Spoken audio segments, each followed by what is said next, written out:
នៅក្នុងកន្លែងធ្វើការយើងនឹងជួបមនុស្សជាច្រើនប្រភេទមានអ្នកខ្លះស្មោះត្រង់ចេះជួយគ្នា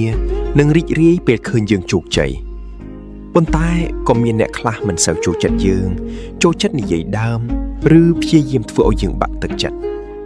តែយើងមិនអាចជ្រើសរើសថាត្រូវធ្វើការជាមួយមនុស្សបែបណាបានទេអ្វីដែលយើងអាចជ្រើសរើសបានគឺរបៀបដែលយើងប្រព្រឹត្តចំពោះពួកគេចូលធ្វើការដោយស្មោះត្រង់រក្សាសីលធម៌និងគោរពអ្នកដទៃកុំឲ្យពាក្យសម្ដីអវិជ្ជមានរបស់អ្នកណាម្នាក់ធ្វើឲ្យយើងបាត់បង់តម្លៃនិងគោលដៅរបស់ខ្លួនមនុស្សល្អយើងគួររក្សាទំនាក់ទំនងឲ្យបានល្អចំណែកមនុស្សមិនល្អយើងគួរចេះរក្សាចម្ងាយនិងប្រុងប្រយ័ត្ន